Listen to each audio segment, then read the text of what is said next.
¿Escucha? Shabbat Shalom, familia. Hoy estamos celebrando ¿qué día de la cuenta del conteo del Omer? A ver, alguien valiente, esforzado que me diga. No, estamos ya para más de 20. ¿Más de 20? Sí, ¿Qué día sería más de 20? Uy, no. El primer Shabbat semanal después de Hamatzot. Estamos exactamente. ¿Más de 20? Sí, 21. Familia, sean todos bienvenidos. Hoy es la semana 3, estamos comenzando en la tercera semana exactamente de nuestro conteo del Omer Reshit, semana 3, día 21, para que se nos sea un poquillo más llevadero aquel de poder ir contando los días. Recuerden que esto del conteo no es algo de nosotros, este del conteo es un mandamiento, dice la Escritura, contarás 50 días después de ¿qué? De la fiesta de panes y levadura, exactamente. Entonces, dice, estas son un conjunto de ¿cuántas semanas? Son casi 7 semanas y un día más. Exactamente. Recuerden que esta fiesta se le conoce como Día de Pentecostés, la fiesta de las semanas. Son como traducciones más o menos, ¿no? Del griego, del hebreo, pero también se le reconoce como Habikurim, la fiesta de las primicias. Recordemos que después de Pesaj, después de haber sido nosotros perdonados, después de que el Señor pasó por alto nuestros pecados, transgresiones y rebeliones, nuestra maldad, y no fuimos enjuiciados como fueron enjuiciados los mirritas, los primogénitos de todos sus animales, de todas sus también de sus hijos. Recordemos que cuando Yehoshua murió en ese madero, nosotros pasamos de muerte a vida, si es que hemos confiado en su sacrificio, amén, y en su resurrección. Por lo tanto, después de esta fiesta, que justamente después, ¿no se escucha? No, estaba por... A ver si pueden ahí checar. En esta fiesta, familia, de Shavuot, primeros frutos, Bikurim. Sí se escucha, ¿no? Bueno, vamos a continuar. Después de que hemos sido nosotros perdonados, después de que hemos sido redimidos, después de que hemos sido nosotros transformados por el Mashiach, Yehoshua, su majestad y rey, ¿qué creen que sea lo que continúa? Nosotros mostrar esos primeros frutos, rendírselos al Señor el día de Shavuot. Aunque sea una fiesta en la cual nosotros, repito, no tenemos campos, no tenemos sembradíos, pero ¿saben algo? Dice la Escritura que el reino de los cielos es semejante al sembrador que siembra la semilla en buena tierra. Cuando la semilla cae a buena tierra y ésta muere, entonces comienza a producir frutos al 100%. Pero ¿cuándo se producen esos frutos? ¿Cuándo está lista? ¿Cuándo está la espiga? ¿Cuándo está lista? Justamente cuando es el cumplimiento de los 50 días de Shavuot. Por eso yo no puedo agarrar la primicia de mi cosecha, la primicia de mi siembra en el día 1, porque para el día 50 va a estar ¿cómo? Destruida. Por lo tanto, en el día 50 estará dicho y preparado el Reshit para poder ser ¿qué? La fiesta de las primicias, para poder ser entregadas al Señor. Ya veremos lo que ocurre también en ese día. Ya sabemos que también, hay una tradición que dice que es el día de la entrega de la Torá en el monte Sinai, y etcétera, etcétera. Y nosotros podríamos encontrar bastantes sombras y nosotros podríamos encontrar bastantes significados, pero el significado y la sombra que verdaderamente nosotros vamos a tener en carne viva es que ese día, en la fiesta de Shavuot, la fiesta de las semanas, Pentecostés o Habikurim, nosotros presentaremos nuestras vidas como esos frutos que están listos para poder ser ofrecidos al Eterno. Amén. Pues familia, ¿alguien sabe rápidamente de qué trató la parashá de esta semana y cómo se llamó? En la montaña. Bejar, ¿se acuerdan? Bejar, que significa en el monte, en la montaña, en la cumbre, en el cerro, en lo alto. ¿Y de qué trató esta parashá? Mi hija y yo la leímos encarriladitos así, porque es tan interesante. ¿Y alguien me podría decir rápidamente? El Señor en esta parashá, el Señor todo el tiempo nos está remarcando que guardemos Shabbat. Que guardemos Shabbat, que no descuidemos su fiesta. No descuidemos su fiesta, todo el tiempo está remarcando, guardarás Shabbat, el día santo. En donde te encuentres. ¿Alguien que quiera hacer otra aportación aparte de esa? Bejar. Bueno, también habla del tema de lo que es el año Shemitah, ¿no? O sea, exactamente. De redimir y cómo debe ser redimido las cosas, ¿no? Efectivamente, el año famoso del jubileo. Recuerdan, nosotros no vamos a hablar ahorita de esto, porque esto es necesario tratarlo y detallarlo paso a paso, pero lo que sí es necesario es que nosotros sepamos que nuestro compromiso en el año del jubileo o no en el año del jubileo, en el año Shemitah o antes del año Shemitah, es que debemos perdonar así como nosotros hemos sido perdonados por Mashiach.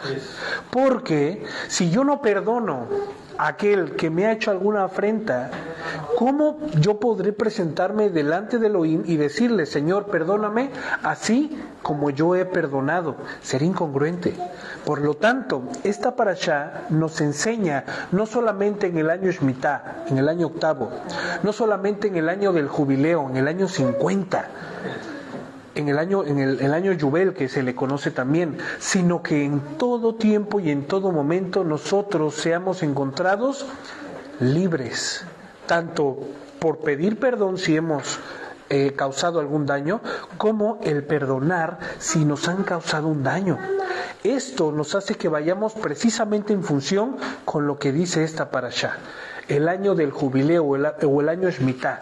Si mi hermana Zuli me ha hecho algo, mi responsabilidad y mi deber ser es perdonarla y olvidar. Si hay un asunto que se deba atender antes de poder otorgar el perdón, una conciliación legal o una conciliación delante de la comunidad, es necesario que se requiera y se lea y se observe y se ejecute el debido mishpat. ¿Recuerdan cuál es la palabra mishpat? El proceso, el procedimiento correcto que el Señor me ha dado, que todo eso lo vamos a encontrar en la Torah. Si alguien me pide prestado, si alguien me pide prestado un dinero, si alguien me pide prestado una prenda de ropa, si alguien me pide prestado un animal, si alguien para todo ese tipo de conciliaciones en la Torah nosotros encontramos ¿qué? La respuesta para conciliar debido al debido proceso. Por lo tanto, para cerrar este pequeño extracto de la Parashá Bejar, estemos siempre que se pueda y a manera de mandamiento libres, sabiendo que nosotros hemos dado el perdón, que nosotros hemos pedido perdón y que delante del Señor, cuando nos presentemos al final de este día y entremos a juicio con Él, sabremos que nosotros podremos decir, Adonai, perdónanos por favor en este día lo que hayamos hecho, así como nosotros hemos perdonado y pedido perdón a quien nos ha hecho daño y a quienes hemos hecho daño. Entonces, familia, esta parashá tiene una connotación de liberación. Porque así como dice la Escritura, que la persona que no tenía recursos, la persona que se empobreció en ese año, podía volverse siervo de su hermano. El Señor dice, no tratarás a tu hermano como un esclavo, recordando que tú fuiste esclavo en Israel y yo te salvé de esclavitud. Tú no vas a someter a ninguno de tus hermanos a esclavitud. Y que cuando este hermano haya pagado completamente su deuda, tú lo dejarás ir. O cuando viniera el año Shemitah, esta persona pagará lo proporcional a lo que te debe, y si no tiene para pagarlo, entonces tú le dejarás ir. ¿Te das cuenta?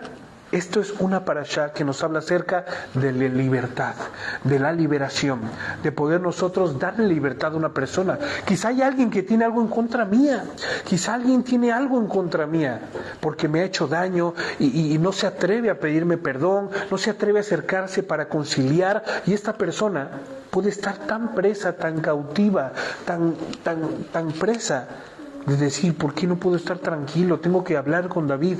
Pero es el orgullo muchas veces, es esa barrera que nos impide venir y acercarte a David y que oye David, ¿te acuerdas de aquello? Quizá David en ese momento que te lo hiciste, te perdonó. Pero el aquel de pedir perdón conlleva humildad. ¿Conlleva qué? Misericordia, conlleva piedad. De hecho, fíjate qué increíble es, porque el Señor cuando enseña a sus apóstoles en la forma en la que debería estructurarse una oración, porque no es una oración lo que les enseña, sino cómo debería ser una forma, una oración. Exactamente. La forma de comunicarse certera y adecuadamente al Señor. Les dice eso, ¿no? Dice, perdonen, ¿no? Porque ustedes fueron perdonados, ¿no? Y es como si vivieras de continuo en un bebé o en un año y mitad, ¿no? Porque es correcto. ¿no? Estarías teniendo la actitud correcta de ser libre y de dar libertad también. Por lo tanto, si alguien tiene algo en contra de alguien, lo correcto y la voluntad de Adonai por medio de la enseñanza de esta parashá es acérquense uno al otro. Y si uno te pide perdón, tú no te subleves. No te pongas orgulloso diciendo, pero es que lo que me hiciste no. ¿Sabes por qué? Porque ambos son deudores de Mashiach, puesto que si estamos en la comunidad y si hemos dicho que creemos en Yehoshua, hemos recibido su perdón. Y este perdón no es condicional. Oye David, yo te voy a perdonar, pero si tú le perdonas a la Zulita, no. Porque esa no es la estructura de la oración que nos enseña Mashiach. Nosotros hemos sido perdonados una sola vez y para siempre. Esto en torno al juicio eterno. Sin embargo, en nuestra práctica de vida devocional delante del Señor, si yo cometo una falta contra mi hermano y yo no arreglo y subsano esta falta, ¿de qué forma me voy a presentar delante del Señor, Rey Yehoshua, a pedirle perdón sabiendo que yo no he dado el perdón? O que yo no he pedido el perdón. O que lo recibí y no lo doy. O que exactamente, que venga Zulita y me dijo, David, perdóname, pero yo no quise perdonar. ¿De qué forma es? ¿Sí me explico? Este no es un perdón para juicio de muerte. El perdón para juicio de muerte es inalcanzable. Esto no es negociable. El Señor te lo dio y merecidamente es un regalo, una gracia, un don. ¿Sí me explico? Inclusive el Señor les cuenta la historia a sus apóstoles igual. Sí, de un deudor, ¿no? De un deudor, del rey, el cual el Señor le había perdonado millones y millones. Al rey y el rey le perdona. El rey le agarra y le dice, te perdono, no hay más deuda. Y las 20.000 generaciones de él podrían pagar lo que debía. Es que era una cantidad exorbital. Y agarra a esta persona y se acuerda de que viene Luisito y Luisito le debe dinero y agarra a Luisito y le dice, oye Luisito, ¿cuándo me vas a pagar? Necesito dinero. No, pues fíjate que ten misericordia, no tengo ahorita para pagarte. Lo agarra, lo empieza a dañar, lo empieza a lastimar ya físicamente, aparte de emocionalmente. Y una de las personas que estuvieron en el juicio de este hombre va con el rey rápidamente y le dice, oye, ¿sabes qué? Lo que le perdonaste a David, y así como le dejaste ir, enseguida fue a buscar a Luis, que le debía 10 pesos, 10 euros, y lo está casi matando por esa cantidad. Y agarra el rey, en esta parábola, manda a llamar a David y le dice, David, ¿qué es lo que has hecho? ¿Acaso no te perdoné? No, Señor, perdóname. La Escritura dice que lo mandan ¿a dónde? Al lloro y al crujir de dientes. A Dios.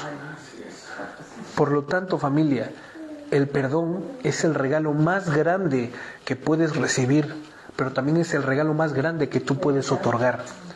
En esto estriba también la frase, el verso del Señor que dice, dar por gracia lo que por gracia has recibido.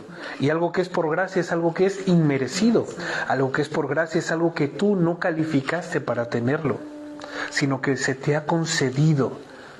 Y esto es lo que nos enseña esta enseñanza, valga la redundancia. Parashá Behar. cuando tú tengas algo en contra de tu hermano, antes de venir y presentarte delante del Señor, arréglalo. Y sabes algo, tus oraciones y tu cercanía al Señor, tu proximidad, no será interrumpida, no tendrá estorbo alguno.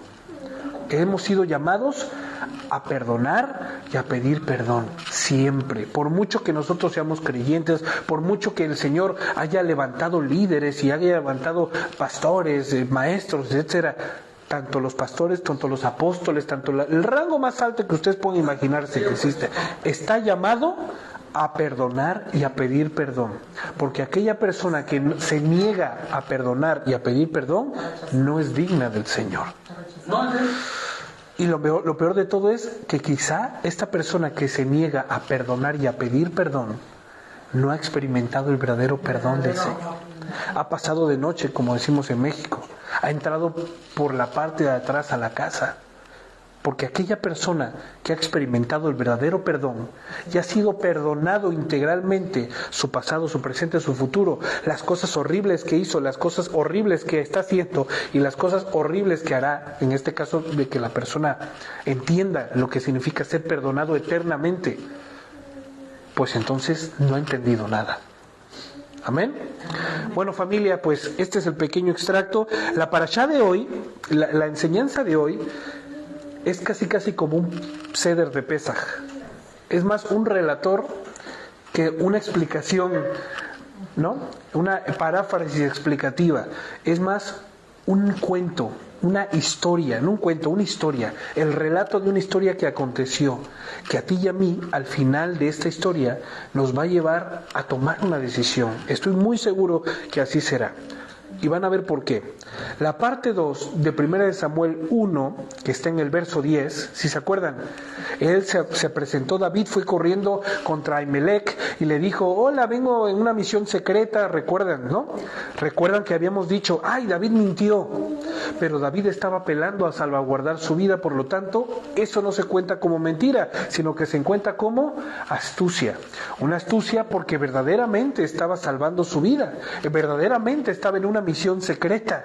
La misión secreta era pasar desapercibido para no ser encontrado por Saúl, el rey, y que lo matara. ¿Recuerdan eso, no? Inclusive, sí era una misión secreta, porque cuando Samuel, ¿cómo se llama? Unge a David, le dice, no lo declares todavía. No lo digas a nadie. Entonces, hay un secreto de por medio, que él va a ser el próximo rey. Imagínate que se muere. O sea, hay una misión secreta, ¿eh? Claro. Hay una misión secreta. Y ciertamente, ¿qué es lo que sucede aquí? Por una mirada, un objetivo externo, nosotros pudiéramos decir, es que David mintió. ¿Cómo se atreve David a mentir y luego coger los panes? ¿Recuerdan? Pues David dijo, Señor, examíname y califícame. Y luego el sacerdote le dijo, oye, no han pecado, han cuidado sus cuerpos. Y no solamente se refería a la parte externa, sino interiormente. Y David dijo, tanto yo como mis hombres estamos limpios, danos de comer ese pan. El pan sagrado, el pan que le pertenecía solamente a Dios y a los sacerdotes. David participó de ello porque tenía un corazón limpio.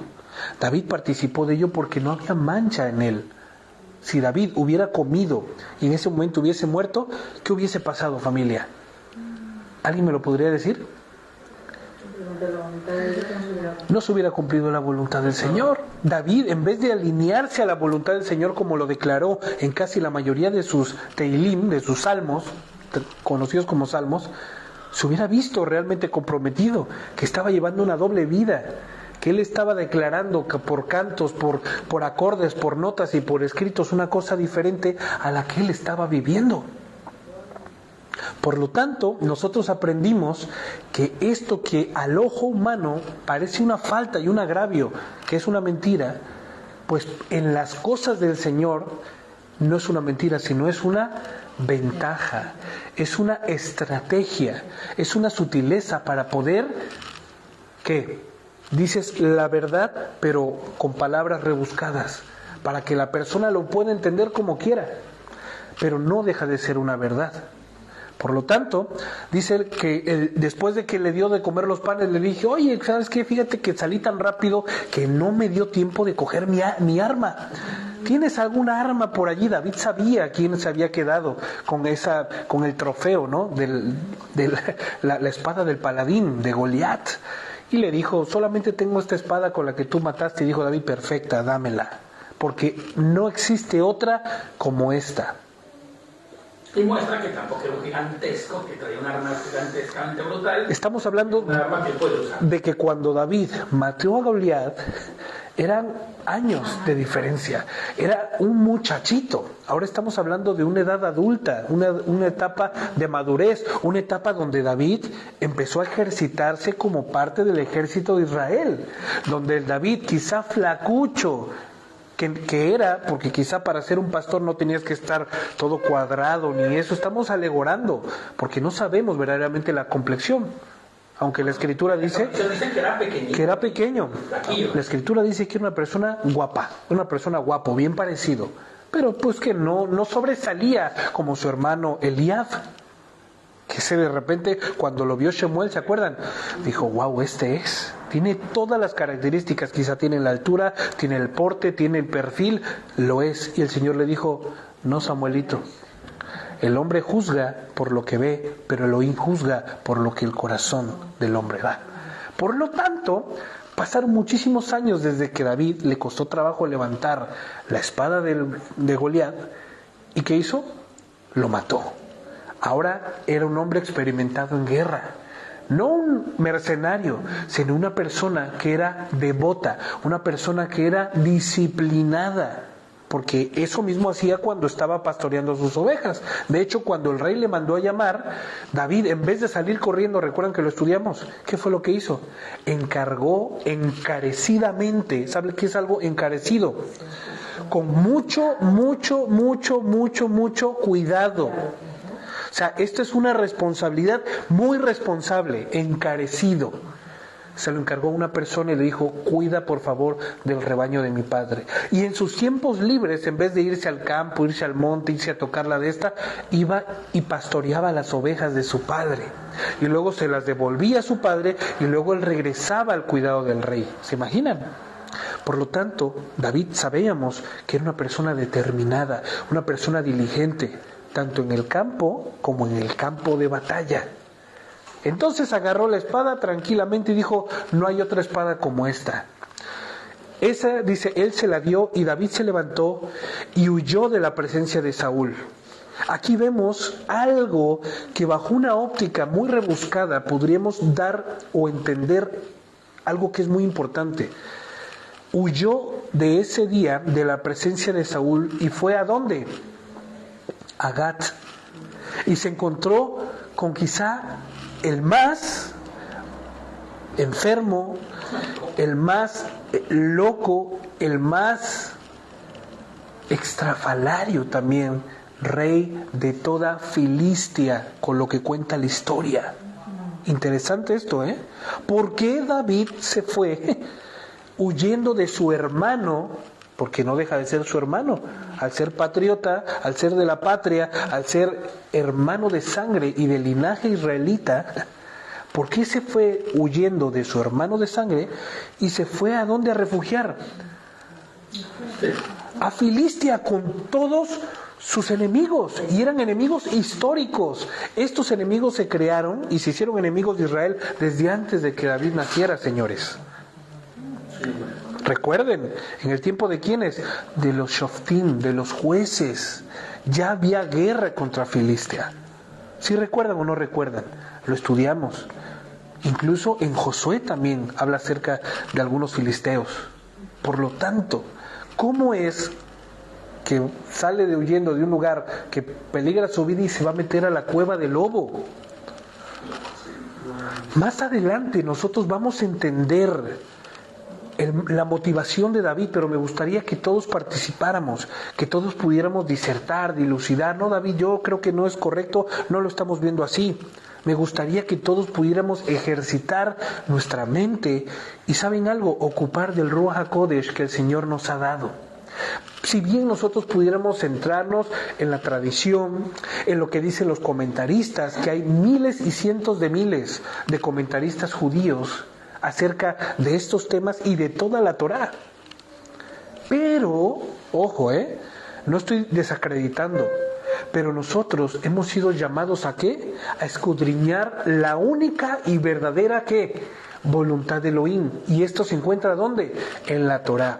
Si bien en los Midrash, en la Halajá, en diferentes lugares y diferentes herramientas que al día de hoy se pueden encontrar acerca del pueblo judío, se pueden encontrar aportes buenos, nosotros no debemos desestimar el Ruach HaKodesh que el Señor nos ha dado a todos y a cada uno de los que hemos creído en Él. Es muy importante, porque el Ruach HaKodesh dice la Escritura que nos guiará a toda verdad. Y en Juan dice que el Ruach HaKodesh, el Espíritu Santo, el que el Padre enviará, como lo dice, les enseñará todas las cosas y nos hará recordar todo lo que en el Reshit fue declarado por medio de Elohim, el puño y letra de Moshe. ¿Sí me están entendiendo? Nuestra responsabilidad es agarrar la Biblia y estudiarla. Agarrar la Biblia y decirle, Señor, quiero estudiar esta palabra para poder estar más cerca de ti. Quiero que tú verdaderamente y yo podamos tener una relación de va y ven. Yo pregunto, tú contestas, tú preguntas, yo contesto, tú me recorriges, ¿sabes? Para que podamos nosotros ejercitar nuestros sentidos, para que nosotros podamos, ¿qué? Manifestar la voluntad del Señor. Ojo, y repito, no estoy desestimando ni demeritando el trabajo de los sabios de los siglos, pero lo que sí yo estaría demeritando es lo que el Señor me dio, que es tan precioso como se los dio a ellos. Su espíritu de santidad, su emuná, su educación. Por eso es tan importante que todo aquel que se diga creyente revise la Torá todos los días, sino que en tu ley medito de día y de noche. Y solamente esta persona será ¿qué? Capacitada, tendrá las aptitudes, tendrá las habilidades, tendrá las competencias, porque esta persona lo busca, porque esta persona se ejercita. Entonces, vamos allá. ¿Cuál habrá sido su motivación? Desaparecer de Israel y ver si tiene algún alojamiento pacífico en Filistia. El pensamiento del enemigo de mi enemigo es mi amigo. ¿Qué creen que haya pasado por la mente de David en ese momento? Aquí tengo guerra en mi país, voy a cruzar la frontera y yo sé que ninguno de los capitanes de Israel se atreve a pisar tierra enemiga, por muy loco que se encuentre. Vimos anteriormente las palabras del general de Israel. ¿Se acuerdan cómo se llamaba el general de Israel? Abner. No tenemos por qué salir a la guerra. Y estaba embravecido Saúl, dijo, pero ¿cómo que no? No tenemos por qué salir a la guerra porque ellos no nos han declarado la guerra. Estamos hablando del capitán, el general de todo el ejército de Israel, diciéndole, tranquilo Saúl, aguanta, que nuestra vida peligra. ¿Puedo encontrar yo paz en ir a un lugar donde está en constante guerra contra mi pueblo? Vamos a traspolarnos a nuestra vida. Podemos ir a un lugar que está lejos de la voluntad del Señor, pensando que podremos encontrar allí seguridad, estabilidad, enriquecimiento, ensanchamiento, paz. Solo porque estamos pasando en este mismo lugar cientos de veces tribulación. ¿Qué creen que pueda suceder cuando estemos allí? Vamos a leerlo, porque lo explica la Torá y nos lo dilucida de esta forma tan fácil. Y esto es la enseñanza para que tú y yo no se nos ocurra jamás encontrar ayuda, encontrar socorro, encontrar alivio fuera de la voluntad de Elohim. Los sirvientes de Aquis o Achish le dijeron, una vez que se presentó, Aquis no había visto a David en su vida. ¿Saben por qué? Porque David era el mercenario, por así decirlo, que no era el héroe sin rostro. ¿Me explico? David era conocido como eso, como el guerrero sin rostro, porque Agis nunca había querido salir en pos de David. Nunca. Por eso todas las batallas en contra de Filistia que la Torá denota en el tiempo de David, dice que Agis mandaba, que el ejército filisteo se aproximaba, pero él nunca quería salir porque sabía que todas las guerras acababan en destrucción, en derrota. ¿Se acuérdense cuántos prepucios de filisteos agarró David? El doble de la cantidad pedida.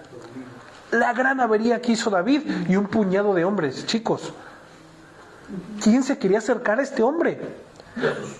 Y a sus valientes. Pues la historia, la Torá, nos está relatando que David va y se entrega en bandeja de plata.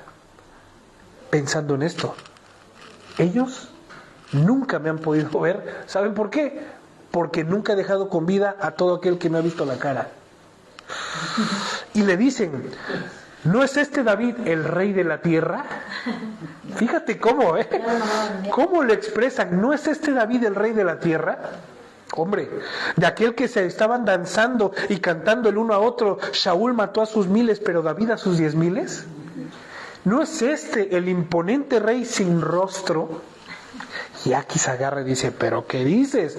Estas observaciones, dice en el verso 12, no fueron pérdidas de David. Estas observaciones no pasaron de noche ante los ojos de David y se puso muy nervioso ante el rey de Gat. Se dio cuenta que la voluntad que tenía en ir en buscar refugio y consuelo a las manos de su enemigo no era la opción correcta, no estaba tomando la decisión correcta. ¿Qué era lo que estaba sucediendo en el corazón de David? Posiblemente estaba dudando acerca de la voluntad de Dios para su vida. Estaba dudando acerca porque sentía la lanza de Saúl le perseguía. Escuchen, ¿no? Nosotros que vivimos en países donde hay constantes balaceras, donde hay constante guerra, muchas veces, yo cuando por ejemplo vivía aquí y yo escuchaba las fiestas patronales que sonaban, las primeras veces y las primeras impresiones fue, hay balacera, ¿no? Hay balaceras, hay balazos. Bueno, en el Perú, en Ecuador, en cualquier parte del mundo latino, que se hay estos enfrentamientos en la calle con civiles y personas armadas, bueno, pues ya escuchas tú, lo tienes reconocido y cuando escuchas ese sonido, ¿qué es lo que haces? Estar alerta. Pues David escuchaba la lanza de Saúl clavada constantemente en diferentes lados. Pero eso lo hizo ¿qué? Desviar su atención del plan divino que el Señor estaba ejecutando. David quiso huir para siempre o durante el tiempo que Dios tuviera planeado de Saúl, pero en una tierra donde era constante guerra. Donde, o sea, es increíble, no quiero tocar ese punto, pero era una tierra donde vieron los prodigios de Adonai, donde el Señor les perdonó la vida en el tiempo de Samuel y del hombre de Elí. ¿Me explico? Ellos capturaron el arca estuvo en Filistia, lo mandaron, estuvo el arca recorriendo las 5 principales ciudades de Filistia, y en cada ciudad en la que pasaba el arca de Adonai, pasaban estragos, ¿se acuerdan de eso? Pero aún así eran personas que rechazaban al Señor. Y el fuego sobre... ¡Hombre! El rey de... Increíble, o sea, increíble. ¿Y qué fue lo que sucedió, familia? Ellos y sus corazones estaban completamente en contra de la voluntad del Señor. Y David fue allí, en un momento oscuro, en un momento de gran disturbio, en un momento de gran niebla que veló sus ojos. Recordemos que David era un ser humano, fue un humano. ¿Me explico? Ese David del cual se habla y se conocen todas las cosas buenas y una sola cosa mala. Bueno, una cosa mala que derivó a otras tantas, que lo veremos más adelante. Pero a ese David recordemos que también era humano. Y ese David en ese momento tuvo su flaqueza. Y cuando el rey Aquis le miró fijamente a la cara y dicen, este es el que destruyó, el que mató, el que hizo, el que no sé qué, que no sé cuánto.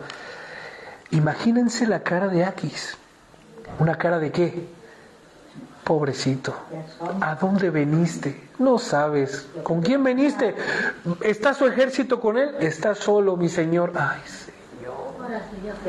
cuando los siervos del rey empezaron a hablar las proezas de David, dice que no pasó desapercibido esto ante los ojos de David y tuvo miedo y tuvo temor ante el rey Agis, de modo que mientras lo miraban, ¿qué creen que hizo el David? Fingió estar demente, dice, él cambió su comportamiento cuando ellos lo agarraron y actuó como un loco. Y rayaba marcas en las puertas de la ciudad y usaba gestos extravagantes con sus manos y caía contra las puertas de la ciudad y se babeaba y por su barba corría la baba. Se hizo loco. Exactamente. Y dice el rey Agis, miren, este hombre está loco. ¿Por qué lo traen a mí? ¿No? ¿Por qué me lo traen a este hombre que está demente? ¿Acaso estoy yo corto de locos? ¿No hay suficientes locos aquí ya? Empezando por él. Primero yo, ¿no? Diciendo primero yo. Por eso trajeron a este para que se enloqueciera delante de mí. Él no entrará en la casa entendiéndose al reino. Él no entrará en mi casa, él no entrará al reino. Y vamos a continuar con el verso 22, que dice, entonces David fue y escapó y se refugió en la cueva de Adulam. Estamos hablando de que estaba recorriendo el perímetro filisteo y estaba recorriendo el perímetro israelita. ¿Sí me explico? Él se mantuvo en el perímetro, en la frontera entre uno y otro. Acá me quieren matar. Acá si se enteran que estuve fingiendo me van a reventar. Yo creo que algo que me gusta ver a mí es que yo creo que debido a la locura de Aquis, es que como que aliviana a David para no matarlo, porque en ese momento he dicho, este es un demente, mátenlo, alguna cosa. Lo deja salir. Y saben, aquí viene la segunda observación. Familia, David, ante la primera decisión que tomó de ir a una tierra donde estaban sus enemigos, huyendo de su enemigo, ahora toma una segunda decisión. En vez de buscar refugio, en vez de buscar palabra de Adonai, en vez de buscar consuelo en nombres del Señor, va y se refugia en una cueva. ¿Se acuerdan quién se refugió también en una cueva huyendo de algo que no podía acontecer? Después de haber hecho descender fuego del cielo, después de él acabar con casi todos los sacerdotes de esta mujer que su nombre se ha borrado del libro de la Torá, ¿no? Tuvo miedo por una declaración que dijo, lo voy a matar. En esos momentos, familia. Y eso pasa también en nuestras vidas, ¿no? Y ahí te das cuenta dónde está tu emuná, dónde está tu fe. Pero fíjate, ¿no? Ya era el profeta de profetas. Por eso, pero era humano, igual que nosotros, ¿no? Cuando pasamos por circunstancias, ¿no? Alabamos al Señor, decimos sí, nos confiamos en el Señor, pero cuando solamente hay una circunstancia, puede ser pequeña, y nos paraliza. Venimos aquí, salimos de aquí, estamos todos llenos, recargados de emuná, estamos llenos del poder del Señor, porque cada Shabbat, cada comunión, el Señor nos embiste con su poder, nos renueva nuestro entendimiento, Él nos da nuevas fuerzas como las del búfalo, nos da visión como el de las águilas. Familia, cuando tú y yo salimos al mundo y nos encontramos con circunstancias donde no era necesario mentir, pero ¿por qué mentí? ¿Por qué dije esto? ¿No? Llegas tú, haces una introspección, dices, oye, Pero ¿por qué era necesario? ¿En serio, David, era necesario hacer esto? No era necesario. ¿Y por qué lo hice? De la misma forma en la que sucumbió David, de la misma forma en la que sucumbió Elías, de la misma forma es en la que yo estoy sucumbiendo en ese momento. ¿Por qué? Si acabo de salir renovado. David acababa de hacer guerras, luchas, se sabía que él era el ungido. Él sabía que Adonai le había ungido por medio de Shemuel. ¿Qué pasó? Vale, estaba viviendo más cosas malas que buenas. Lo querían matar, no le permitieron volver con su esposa, lo separaron de su mejor amigo, no podía acercarse a la casa de sus padres con temor a que mataran a sus padres. ¿Sí me explico? Sus hermanos no podían claudicar todavía, a causa de que eran generales o eran oficiales del ejército de Israel. David se encontraba solo, ¿sabes? David se sabía y se encontraba solo. Y esa soledad fue la que el enemigo utilizó para hacerlo sentir seguro en lugares donde no tenía que estar, donde no iba a encontrar la seguridad. Mira lo que dice la Torá. David se escapó y se refugió en la cueva de Adulam. Y cuando sus hermanos oyeron esto y la casa de su padre, descendieron a verlo allí. ¿Qué está pasando con nuestro hijo? Se han de ver sorprendidos sus hermanos. David siempre da la cara. ¿Qué pasa? ¿Por qué David ahora está huyendo? ¿Me explico?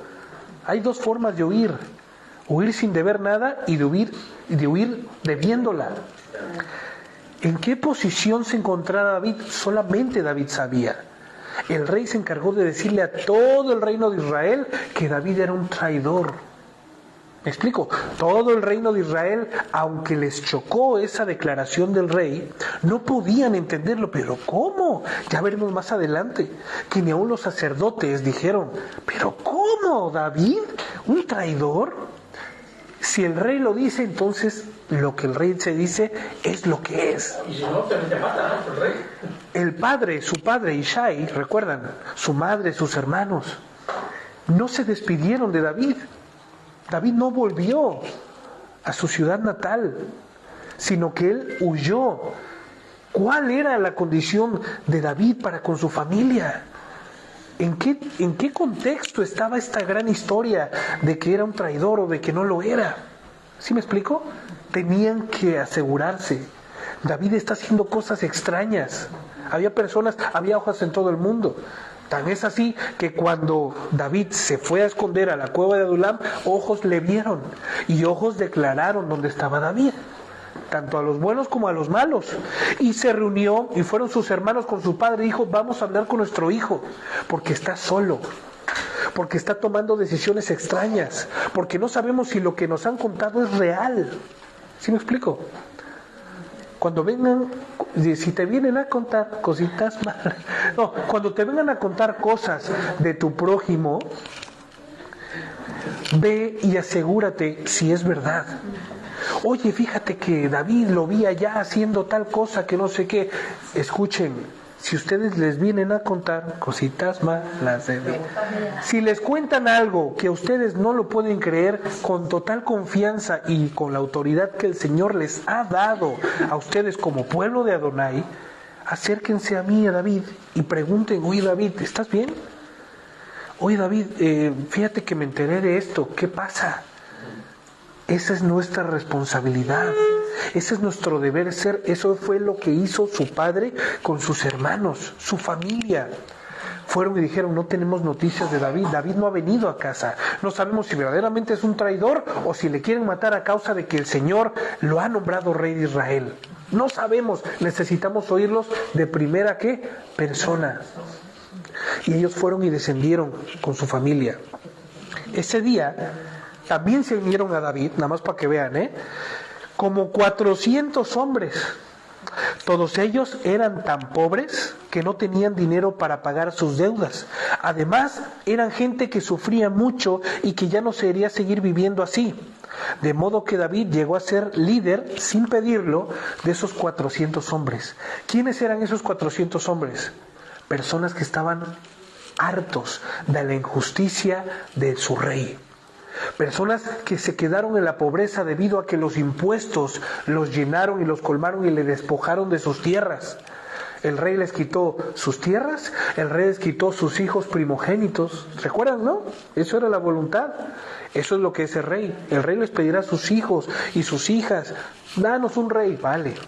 Pues aquí estaban aquellas personas que pidieron rey. Ahora recibiendo la retribución ¿de qué? De sus aberrantes actos.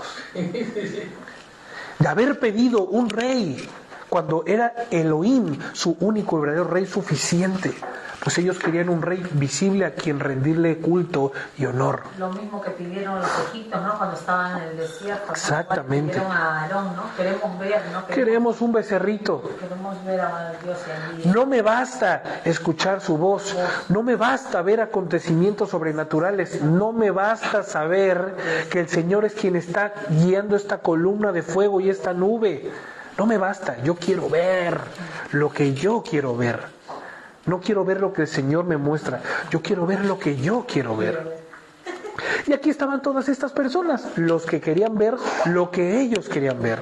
Danos un rey como todas las otras naciones. Damos un rey conforme a nuestra imagen y semejanza. Un rey rebelde, un rey que se quebrante, un rey corrupto como yo. Y ahora estas 400 personas que eran el principio, estas 400 personas eran personas que tenían deudas, personas que tenían problemas emocionales, personas que tenían problemas de todo tipo de problemas. Pues estos eran los que se unieron a David. Y dice la Torá que David fue de allí a Mizpá de Moab y le dijo al rey de Moab: ahí vamos a ver otro tercer evento, familia. Otro tercer evento que hace ver, y aquí es donde David da la respuesta del por qué ha actuado como actuó hasta este momento. Este David que desconocemos, un David valiente, un David que fue capaz de desafiar al hombre más poderoso de todo un ejército, ahora está huyendo y temiendo por su vida. ¿Acaso se le olvidó que el Señor le había ungido rey? ¿Acaso se le olvidó que el Elohim de Abraham, de Isaac, de Jacob estaba con él? ¿Acaso se le olvidó que para él era ¿qué? Su escudo, mi fortaleza? Y tantos salmos que nosotros vamos a encontrar donde David declara que el Señor es torre fuerte, que él correrá el justo, ¿no? El Salmo 27:1, aunque vengan espada contra mí, yo no temeré porque el Señor. El Salmo 23. Todos y cantidad de Tehilim que hemos conocido y hemos escuchado a lo largo de nuestras vidas, a David se le olvidaron. Se le olvidaron. Y vamos todos juntos a conocer la motivación. No obstante, se fue a refugiar a Gat. No obstante, se mantuvo afuerita y por fuera en la cueva de Adulam. Y ahora está a punto de entregarle a su padre, a su madre, al rey de Moab. David se fue de allí a Mizpá de Moab y dijo al rey de Moab: por favor, deja que mi padre y mi madre vengan a quedarse contigo hasta que yo sepa lo que Elohim me hará a mí. Aquí está la declaración 22:3. Primera de Samuel, capítulo 22, versículo 3. Hasta que yo sepa lo que Elohim me hará a mí. Hasta que yo sepa lo que Elohim me hará a mí. Estas son las palabras de una persona con confianza. ¿Sabía David que si se enteraba Shaul de que su familia estaba con él, la escapada y huida de David iba a ser ¿qué? Entorpecida, porque tenía que estar al cuidado de quién ahora, de su familia, de sus padres, y que entonces tanto la vida de sus padres podía peligrar como la de él. Fíjate cuántos pensamientos se nos pueden venir y bombardear la cabeza cuando nos desviamos un momento de la voluntad de Dios. Porque nuestra mente es nuestro peor enemigo, ¿no? Pablo le dice a Timoteo: ten miedo de Mayo. No le dice eso. Dice: ten miedo de ti mismo. sobre todo de todos tus enemigos, cuídate de ti mismo, porque tú mismo eres tu peor enemigo. Tú eres tu propio enemigo. Pablo vuelve a instar a la comunidad y dice, examínense para ver si sus actitudes, si su forma de vida corresponde a lo que una persona dice, a lo que la Torá dice que es una vida nueva en el Yehoshua. Examínense y vean si verdaderamente caminan con fidelidad. Y esto es para todos. ¿Me explico? Esto es algo que tú y yo tenemos que hacer, como decía Víctor, ese checklist. Mi boca refleja que amo al Señor, mis ojos reflejan que amo al Señor, mi vida refleja que amo al Señor, mi familia, mi esposa, mi trabajo, mi esto, mi el otro, reflejan que amo al Señor, reflejan que el Señor está en mi vida. Muy interesante, muy personal, pero esto va a determinar lo que dice la Torá: el que persevere hasta el fin, este será salvo. Y si perseveraste desde el fin haciendo estos checklists diarios, este feedback propio, esta introspección diaria, entonces nos será más fácil saber si estamos pegados al Adón o estamos pegados al príncipe que opera en este mundo. Vamos allá. Entonces él se los presentó al rey de Moab y ellos vivieron con él. Tuvieron un principio y un final. Por el tiempo que David permaneció en su fortaleza. Interesante palabra, fortaleza. ¿Alguien me podría rápidamente buscar la definición de fortaleza? En el tiempo que David permaneció en su fortaleza. ¿A poco? ¿Sí? ¿Defensa? Fortaleza. Defensa natural que tiene un lugar opuesto por su misma situación. Defensa natural que tiene un lugar opuesto por su misma situación. ¿Su comodidad?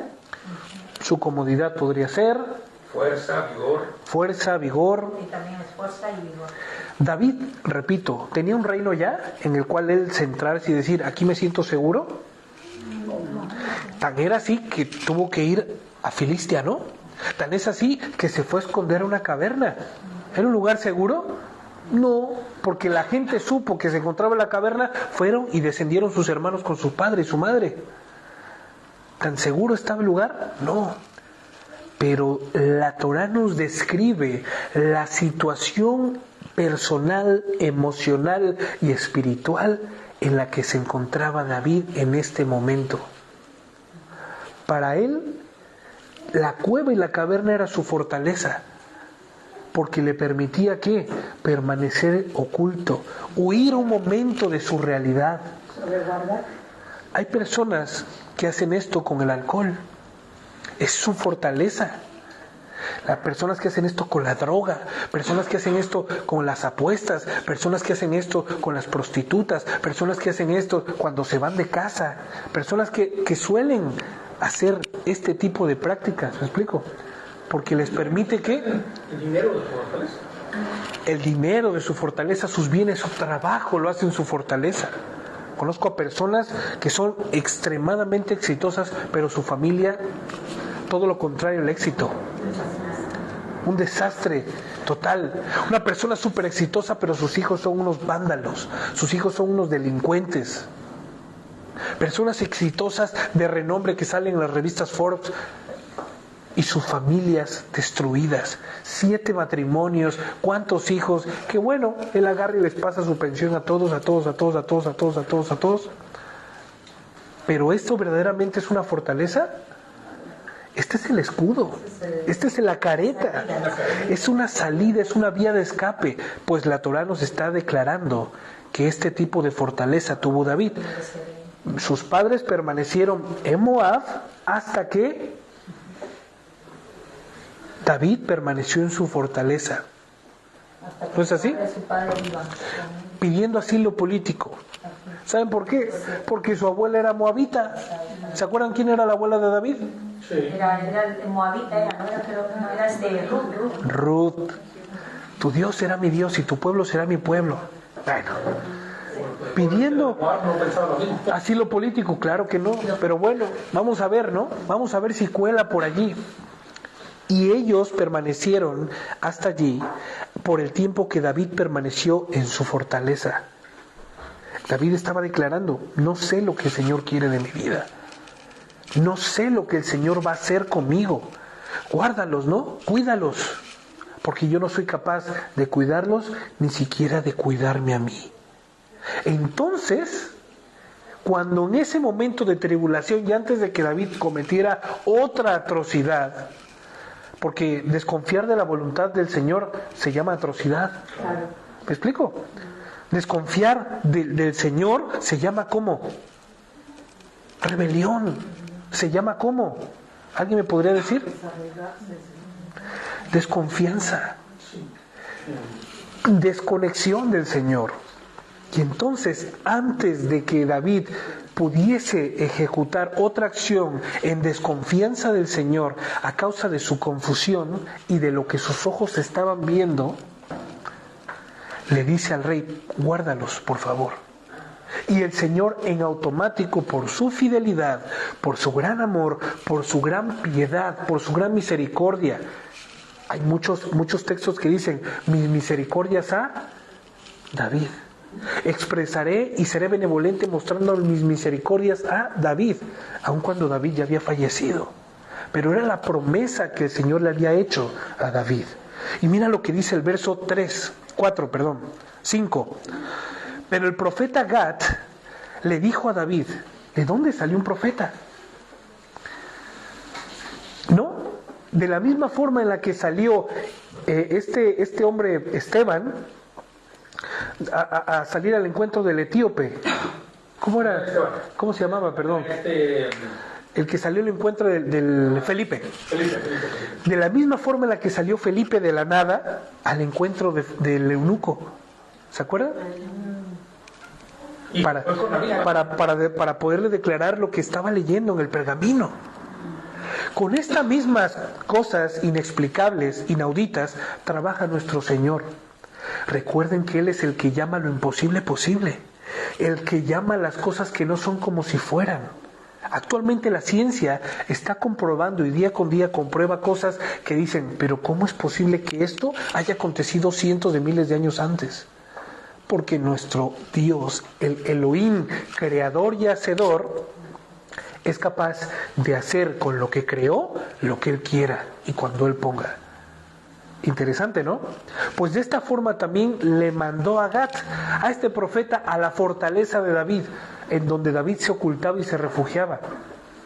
David declara con sus palabras, Señor, si yo me voy a la parte más alta de este mundo, allí estás tú. Señor, pero si yo me pongo en la caverna más profunda donde hay hoyos y hoyos y hoyos y hoyos, allí estás tú. ¿Quién se podrá escapar de la mirada de Elohim? La Torá dice que los ojos de Elohim están sobre los justos, sobre los suyos, y su oído cerca de sus oraciones y peticiones. ¿Quién se podrá escapar de Elohim? Gad le dice a David, no te quedes en la fortaleza. ¿Qué fortaleza? El rey de Moab declaró su fortaleza. David, tus padres se quedarán conmigo hasta que tú estés en tu fortaleza. Hasta que tú, el tiempo que tú estés en tu fortaleza. Tu fortaleza está aquí. ¿No es así? Dice la Escritura que el enemigo lanza dardos ¿a dónde? A nuestra mente. Y nuestra mente, dice la Escritura, que si nosotros nos ponemos el yelmo de la salvación, será esa coraza que protege que nuestra fortaleza, apagando los dardos del enemigo. Si tu confianza, tu fortaleza, tu mente, por mucho de que tus ojos estén viendo que el mundo se está destruyendo y que está sobreviviendo el apocalipsis, Tú en tu mente podrás decir, tu vara y tu cayado me infundirán aliento. Cuando yo pase por sombra de valle de muerte, no temeré, no temerá mi corazón. Y tu cuerpo se está quemando, tu cuerpo te lo están mutilando, tu cuerpo está yendo, se lo están llevando a una prisión. Pero si tú aquí eres libre, si en tu fortaleza hay libertad, entonces te pasará lo que a Pablo y a Silas. Escaparán de esa prisión física porque ellos no estaban presos. Ellos declararon, mi cuerpo y el de mi hermano estamos presos, pero la palabra del Señor es libre. ¿Qué hubo? Y si tu fortaleza está gobernada por Elohim, si tu mente está siendo gobernada y protegida por ese yelmo de la salvación, sabiendo que Yehoshua es nuestro bastión, que Yehoshua es quien gobierna nuestra vida, que nada pasa sin su perfecta voluntad, que Romanos 8:28 al 8:32 dice que para los que amamos a Elohim, todas cosas nos ayudan para bien, conforme a los que hemos sido llamados por su propósito. Si tú te armas de estos argumentos bíblicos, de estas promesas fieles, verdaderas, palabra digna de ser recibida es esta, seguramente el mundo se caerá, los mares se agitarán, la tierra se azotará, pero tú permanecerás inamovido. Nada te moverá porque tu fortaleza es el Señor. Esto es lo que Gad le está diciendo a David. Sal de allí, no te quedes en tu fortaleza, porque esta fortaleza no tiene nada que ver en la fortaleza que es el Señor. Claro, ya me acordé, Gad, torre fuerte es el nombre del Señor, a él correrá el justo y será levantado. Gracias, Gad. Y dice la Escritura, ve a la tierra de Yahudá. Así pues David entendió la colleja celestial, ¿no? El zape que el Señor le metió por medio de Gad, la corrección, dice la Escritura, a todo aquel que el Señor adopta por hijo, lo azota. Porque el padre que no corrige a sus hijos, los tiene como un bastardo y no los ama. Pero el Señor al que ama, disciplina y corrige como el padre al hijo, a quien éste verdaderamente ama. Y el Señor le estaba mostrando esos lazos de amor, esas misericordias a David, diciéndole por medio del profeta Gad, sal de tu fortaleza. Lo que tú crees no es lo que es. Lo que tú has pensado no es lo que es. El tercer paso que estás a punto de dar, no lo des, David.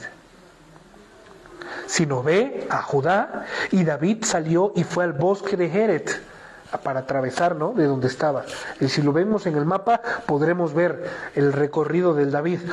Saúl oyó que David y los hombres, ya vamos a terminar esta parte, con él habían sido descubiertos. Ya fueron descubiertos. Ya entraron en territorio israelita. Nuevamente, el territorio a cargo de ¿quién? De Saúl. ¿Y qué es lo que estaba sucediendo entonces ahora con la visión? La cosmovisión, el corazón, la mente y la visión de David. Una sola palabra bastó para que David saliera de su fortaleza, para que David dejara de esconderse, para que David dejara de retrasar el proceso del Señor en su vida. Ojo, el Señor sigue avanzando, pero si tú y yo no avanzamos es porque nosotros estamos reteniendo ese proceso. Oye, pero yo empecé al igual que esta persona. ¿Y cómo persona esta vaya 3 kilómetros adelante? Empezamos juntos, pero ¿cómo está hasta allá? Yo, David, detuve mi proceso. Detuve yo la voluntad del Señor en mi vida. No la cancelé. Nadie es posible cancelar la voluntad del Señor. Pero el Señor te dice, ven. Y si tú no vienes, ¿de quién es la culpa? Si el Señor te dice ven y tú no vienes, seguro a otro le diga ven y el otro vendrá. Muy importante. ¿Cuánto tiempo quieren permanecer en el desierto? El desierto, recordemos, ¿no? Para no redundar lo que pasó con nuestro pueblo en el pasado. ¿Cuánto tiempo permaneció nuestro amado y la posesión más valiosa de Elohim en el desierto? 40 años, dando vueltas ¿A causa de qué? De que no quisieron verdaderamente hacer esa transición de Pesaj a Shavuot. No quisieron hacer esa transición de transformación de mente. Ellos seguían en Egipto. Su corazón estaba allá. Sus ojos y su cuerpo estaban lejos de Egipto, pero ellos deseaban seguir en Egipto, ser prisioneros. Comiendo la carne que nunca comían. Son cosas de lo no mires atrás, mirando todo el pasado. A lo largo de nuestra vida y nuestro peregrinaje en Mashiach, ¿sabes lo que va a suceder? Se nos van a presentar estas oportunidades para poder nosotros tomar el control de nuestra vida. ¿A quién no le gusta tener el control de su vida? ¿A quién no le gusta subirse a una canoa y que la canoa vaya al rumbo en el que quiere, por mucho que haya? ¿A quién no le gusta? ¿A quién no le gusta que el metro no se retrase? ¿No? ¿A quién no le gusta que no haya tráfico? Dime. A todos nos gusta tener el control de nuestra vida. Pero yo te voy a decir algo que quizá cambie tu perspectiva para siempre. Y a muchos les gusta tener el control de los demás. El control de nuestra vida lo tiene el Eterno. Si el Eterno nos dice te mueves, te mueves. Si el Eterno te dice te quedas, te quedas. David escuchó la voz del Eterno diciéndole te mueves. ¿Y David qué hizo? Se movió. ¿Entendido? Esta es una enseñanza que nos va a ayudar para que cuando sepamos que no hay una respuesta, tanto de que no te muevas como que te mueves, entonces por intuición, inteligiendo, ¿qué es lo que voy a hacer? Pues no me voy a mover. ¿No es así? ¿Qué le dijo Moshe al Señor? Moisés, haré de ti una gran nación. Ve y, Señor, si tu presencia no va conmigo, no me hagas salir de aquí. Si tú no vas a liderar mis pasos, si tú no vas a manejar mi vida, no me quiero mover. Prefiero un desierto contigo que un paraíso lejos de ti. ¿Qué entendió Moshe? Que el Señor era quien dirigía su vida. ¿No? Y le fue más fácil a Moshe guiar su vida. Por lo tanto, si el Señor no te ha dicho que te muevas, no te mueves.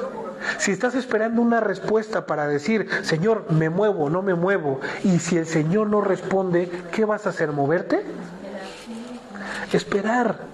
Me quedo quieto, porque cuando el Señor venga será tajante y te dirá, muévete.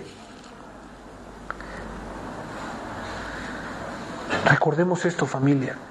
Estas son herramientas que el Señor nos da para poder salir victoriosos en cada circunstancia de la vida. David sabía que para poder llegar a Yahudá tenía que atravesar casi medio reino. Pero ¿saben qué sabía David? Que el Señor le recordó y le tuvo que mandar a un profeta que el Señor estaba con él. No te detengas, sal de la fortaleza y ve a Yahudá. Y así lo hizo David. Así que, familia, tomemos decisiones en pro del Señor, sabiendo que nosotros no tenemos por qué tener el control de nuestra vida. Hay cosas que nos han pasado a mi esposa, a mí y a nuestra familia que son súper raras. Cuando nosotros quisimos tener el control de las circunstancias que nos estaban sobreviniendo, ¿sabes cómo terminamos? Al borde del divorcio. Pero cuando entendimos que nuestra vida es gobernada y dirigida por Elohim y que en Él tenemos que confiar y depositar nuestras cargas, nuestras ansiedades, nuestros afanes, ¿qué creen que fue lo que pasó? Las cosas que nosotros pensamos que teníamos en nuestro control, nos dimos cuenta que nunca las tuvimos en control nuestro. Las decisiones que se nos hicieron más fáciles para tomar, ¿sabes qué fue lo que sucedió? Nunca las pudimos haber tomado.